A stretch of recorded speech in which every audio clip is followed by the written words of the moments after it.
Welcome to Fox review. ഞാൻ ഇന്നൊരു cinema കണ്ടു. ഗു എന്നാണ് സിനിമയുടെ പേര്. ഈ സിനിമയുടെ പേര് കേൾക്കുമ്പോൾ നിങ്ങൾക്ക് തോന്നും ഈ സിനിമ നേരത്തെ തിയേറ്ററിൽ റിലീസായതാണല്ലോ, അതല്ലെങ്കിൽ ഇത്ര പെട്ടെന്ന് OTT റിലീസായോ എന്നൊക്കെ ചില ഡൗട്ട് നിങ്ങൾക്ക് തോന്നിയേക്കാം. സ്വാഭാവികമാണ്, സത്യവുമാണ്. ഗു മെയ് മാസം തിയേറ്ററിൽ വന്ന സിനിമയാണ്. പക്ഷേ അന്ന് വലിയ റിലീസുകളോടൊപ്പം തിയേറ്ററിലെത്തുകയും വളരെ പെട്ടെന്ന് തന്നെ തിയേറ്ററിൽ നിന്ന് പിൻവലിക്കേണ്ടി വരികയും ചെയ്ത സിനിമയാണ് ഗു. മാസങ്ങൾക്കിപ്പുറം പാൻ ഇന്ത്യ റിലീസിനോടനുബന്ധിച്ച് കേരളത്തിലും സിനിമ റിലീസായിരിക്കുകയാണ്. ഞാൻ ഇന്നാണ് ആ സിനിമ കണ്ടത്. സിനിമ കണ്ടപ്പോൾ എനിക്ക് തോന്നിയ കാര്യം, ഈ സിനിമ കുറച്ചുകൂടി വലിയ വിജയം അർഹിച്ചിരുന്നു. കുറച്ചുകൂടി ഒരു ലോങ് റൺ അർഹിക്കുന്ന ഒരു സിനിമയാണ് ഗു. ഇത്തരത്തിൽ ഒരു പരാജയപ്പെട്ടു പോകേണ്ട ഒരു സിനിമയല്ല. കാരണം ടെക്നിക്കൽ ക്വാളിറ്റി നല്ല പോലെയുള്ള സിനിമയാണ് മനു രാധാകൃഷ്ണൻ എഴുതി സംവിധാനം ചെയ്ത ഗു. മണിയമ്പള രാജു, നിരഞ്ജ് മണിയമ്പള രാജു, സൈജു കുറുപ്പ്, ദേവനന്ദ തുടങ്ങിയ താരങ്ങൾക്കൊപ്പം ഒട്ടനവധി പുതുമുഖ നടീനടന്മാരും അഭിനയിച്ചിട്ടുണ്ട് ഈ സിനിമയിൽ. അവരെല്ലാം തന്നെ അവരുടെ റോൾ ഭംഗിയായി ചെയ്തിട്ടുമുണ്ട്. മിന്ന എന്ന് പറയുന്ന ഒരു പെൺകുട്ടി അവളുടെ അച്ഛൻ്റെ തറവാട്ടിലേക്ക് വെക്കേഷൻ കാലഘട്ടത്തിൽ എത്തുന്നതോടുകൂടിയാണ് സിനിമ ആരംഭിക്കുന്നത്. അവളുടെ അച്ഛൻ്റെയും അമ്മയുടെ ഒപ്പം ആ തറവാട്ടിലെ തെയ്യം പോലുള്ള ചില ആചാരാനുഷ്ഠാനങ്ങളും ചില പൂജകളും നിർവഹിക്കാൻ വേണ്ടിയിട്ടാണ് ആ തറവാട്ടിലേക്ക് വരുന്നത്. ശേഷം ആ വെക്കേഷൻ കാലഘട്ടത്തിൽ അവിടെ നടക്കുന്ന സംഭവവികാസങ്ങളാണ് സിനിമയുടെ ഇതിവൃത്തം. കുട്ടികളടക്കം എല്ലാവരും നല്ല രീതിയിൽ തന്നെ അഭിനയിച്ചിട്ടുണ്ട്. പ്രത്യേകിച്ചൊരു പാറു എന്ന് പറയുന്നൊരു കഥാപാത്രമുണ്ട് ഈ സിനിമയിൽ. അനീന എന്ന് പറയുന്ന പുതിയൊരാളാണ് അത് ചെയ്തിട്ടുള്ളത്. ഒരു പാളിപ്പോയേക്കാവുന്ന തരത്തിലുള്ളൊരു കഥാപാത്രമായിരുന്നു. കൈയടക്കത്തോടെ തന്നെ പാറു എന്ന ക്യാരക്ടർ അവർ ചെയ്തിട്ടുണ്ട്. അതുപോലെ തന്നെ ഇതിലൊരു ഇളയമ്മാവിൻ്റെ റോൾ ചെയ്ത ഒരു പുതിയ ആർട്ടിസ്റ്റാണ്.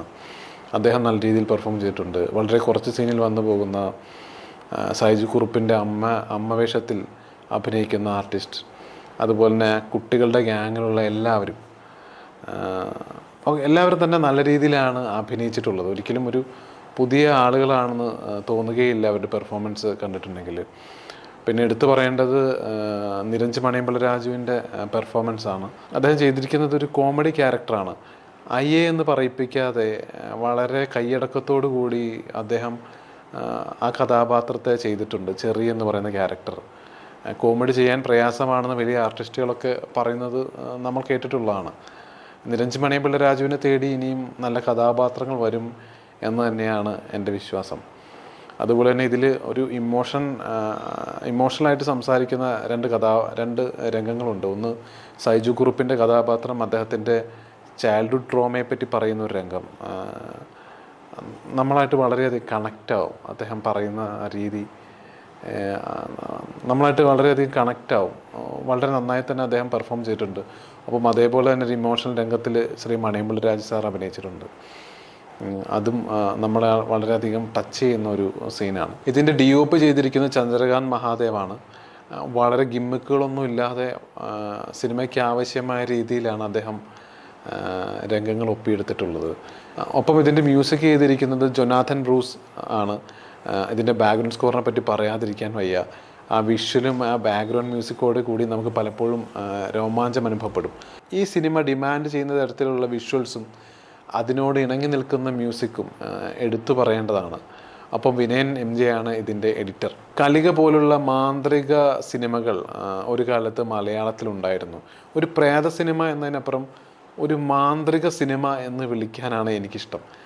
നമ്മൾ ചില മാന്ത്രിക നോവലുകളൊക്കെ വായിച്ചിട്ടുണ്ടല്ലോ. ഏകദേശം ആ ഒരു ഫീലാണ് ഈ സിനിമ മുഴുവൻ നമുക്ക് തരുന്നത്. ആ ഒരു ഫീലിലാണ് ഈ സിനിമ മുഴുവൻ പോകുന്നത്. കുട്ടികൾക്ക് വളരെയധികം ഇഷ്ടപ്പെടുന്ന സിനിമയാണ്. ഇതൊരു കുട്ടികളുടെ സിനിമ എന്ന് വിളിച്ചാൽ തന്നെ തെറ്റില്ല. കാരണം അവരുടെ ആ കുട്ടികളിലൂടെയാണ് ഈ സിനിമയുടെ കഥയും കഥാപരിസരവും വികസിക്കുന്നത്. അവരുടെ കൂടെ ചെറി എന്ന് വിളിക്കുന്ന ചെറിയച്ചനും കൂടി ചേരുമ്പോൾ കഥയും എല്ലാം കൂടുതൽ ഉദ്യോഗജനകമാകുന്നുണ്ട്.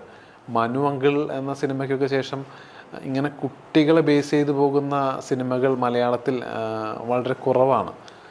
അത്തരത്തിലൊരു കുട്ടികൾക്ക് വളരെ ഇഷ്ടപ്പെടുന്ന ഒരു സിനിമയാണ് ഗു. മനു രാധാകൃഷ്ണനാണ് ഗു എഴുതി സംവിധാനം ചെയ്തിട്ടുള്ളത്. ഇതിൽ ഞാൻ പറഞ്ഞില്ല, ഒരു ഹൊറർ മൂഡുള്ള സിനിമയാണ്. പക്ഷെ പ്രേക്ഷകരെ ഭീതിപ്പെടുത്താൻ വേണ്ടിയിട്ട് യാതൊരു തരത്തിലുള്ള ഗിമ്മിക്കുകളും അദ്ദേഹം ഈ സിനിമയിൽ ഉപയോഗിച്ചിട്ടില്ല. പലപ്പോഴും നമ്മൾ പ്രതീക്ഷിക്കാത്ത തരത്തിലുള്ള സീനുകളാണ് വന്നു പോകുന്നത്. ഇതിലൊരു കഥാപാത്രത്തിൻ്റെ ഇൻട്രൊഡക്ഷൻ എന്ന് പറയുന്നത് ഒരു മിററിൽ നിന്ന് ആരംഭിക്കുന്നതാണ്. അവിടെ തൊട്ട് ഈ സിനിമ അപ്രതീക്ഷിതമായ കാര്യങ്ങൾ സംഭവിക്കുന്ന ഒരു സിനിമയെ മാറുകയാണ്. ഒപ്പം ഇതിൻ്റെ തട്ടിൻപുറത്തുള്ളൊരു സീനുണ്ട്. അതിലൊരു ഈ പറയുന്ന പാറു എന്ന കഥാപാത്രം ഓടി വരുന്ന ചില രംഗങ്ങളൊക്കെ ഉണ്ട്. ഇതിൻ്റെ ഒരു സീന് അടുത്ത സീൻ ഏതാണെന്ന് നമുക്ക് പ്രഡിക്റ്റ് ചെയ്യാൻ പറ്റില്ല. അത് ശരിക്കും ഒരു ഒരു ഒരു സംവിധായകൻ്റെ വിജയമായിട്ടാണ് എനിക്ക് തോന്നുന്നത്. അതല്ലെങ്കിൽ ഇത്തരം ഒരു ഹൊറർ സിനിമ കീപ്പ് ചെയ്യേണ്ടതായ ഒരു പേസ് ഈ സിനിമ എപ്പോഴും കീപ്പ് ചെയ്യുന്നുണ്ട്. ഇതിൽ എനിക്ക് തോന്നിയത് തുടക്കത്തിൽ ഈ കഥയും കഥാപരിസരങ്ങളും പ്രേക്ഷകർക്ക് പരിചയപ്പെടുത്താൻ വേണ്ടതായ ഒരു സമയം ഈ സിനിമ എടുക്കുന്നുണ്ട്. അതിനുശേഷം നിരഞ്ജൻ മണിയമ്പിള്ള രാജു ചെയ്യുന്ന ചെറി എന്ന കഥാപാത്രം എത്തുന്നതോടുകൂടി സിനിമ ട്രാക്കിലാവുകയാണ്. ഗു കുട്ടികൾക്കും മുതിർന്നവർക്കും ഒരുപോലെ ഇഷ്ടപ്പെടുന്ന സിനിമയാണ്. മനു രാധാകൃഷ്ണൻ എന്ന് പറയുന്ന ഒരു പുതുമുഖ സംവിധായകൻ്റെ സിനിമയാണ്. ചിത്രത്തിൽ ക്യാമറയ്ക്ക് പിന്നിലും മുന്നിലും ഒട്ടേറെ പുതുമുഖങ്ങൾ അണിനിരക്കുന്ന സിനിമയാണ്. ഒരിക്കൽ തിയേറ്ററിൽ നിന്ന് പിൻവലിക്കുകയും വീണ്ടും തിയേറ്ററുകളിൽ റിലീസാവുകയും ചെയ്ത സിനിമയാണ് ഗു. അപ്പോൾ കാണാൻ താല്പര്യമുള്ളവർ കുടുംബത്തോടൊപ്പം തിയേറ്ററിൽ പോയി സിനിമ കാണുക. സിനിമയെ പറ്റിയുള്ള നിങ്ങളുടെ അഭിപ്രായങ്ങൾ കമൻറ്റ് ബോക്സിൽ അറിയിക്കുമല്ലോ. Thank you.